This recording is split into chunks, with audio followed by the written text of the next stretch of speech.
Deep shade দাড়ি কাট। তো শুরু থেকে লাস্ট পর্যন্ত দেখতে থাকুন কিভাবে একটা মেশিন আর একটা সিজার দিয়ে পুরো দাড়িটা সম্পূর্ণ স্টাইলিশ করার। তো শুরু থেকে লাস্ট পর্যন্ত দেখতে থাকুন, তাহলে আপনি জানতে পারবেন, শিখতে পারবেন। তো যারা পেসের সাথে মেশিন দিয়ে কাজ করতে চান, যারা ব্লেড ইউজ করতে চান না, তাদের জন্য এই ভিডিওটা খুবই গুরুত্বপূর্ণ। অনেকে আছেন ব্লেড মারলে দুদিন পর পর গালে বিছি উড়ে যায় বা গাল চুলকায়, দেখতে বিরক্ত লাগে, অশান্তি লাগে। তো তাদের জন্য আমি মনে করি কিলিং যে জিরো মেশিনটা আছে ওটা দিয়ে আপনি চাইলে একটা দাড়ি সম্পূর্ণ একটা ব্লেডের মতন কাজ করে নিতে পারবেন। আপনার থেকে নিজের থেকে অনেক ভালো লাগবে।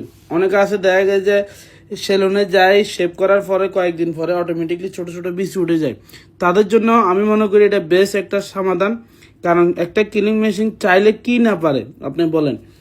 রাউন্ড কাটার ফিলটা নিয়ে দিতেছে, যে খুরের যে ফিলটা ওইটা সহ নিয়ে আসতেছে, সবকিছু মিলে একটা অসাধারণ একটা মেশিনের এখন কাজ। আসলে ডিজিটাল যুগ এমন একটা কিছু নিয়ে আসছে, সবার জন্য খুবই আগ্রহী, যে কে চাইলে নিজের মন মতো করে সাজা নিতে পারে। তো বন্ধুরা, আপনারা যারা নিতে চান, আমার মতে মেশিন দিয়ে একটা দাড়ি কাটা সম্পূর্ণ খুব ইজিলি ভাবে করা যায়। আমি এই ভিডিওটা খুব সুন্দর করে বানাইছিলাম। দুঃখের বিষয়, এই ভিডিওটা আমার থেকে ফুল সার্ভিসটা দিতে পারি নাই, কারণ এটা চলো হয়ে গেছে, ভিডিওগুলো হ্যাং হয়ে গেছে, যার কারণে ভিডিও বাকি অর্ধেক ফালা দেওয়া লাগছে। তো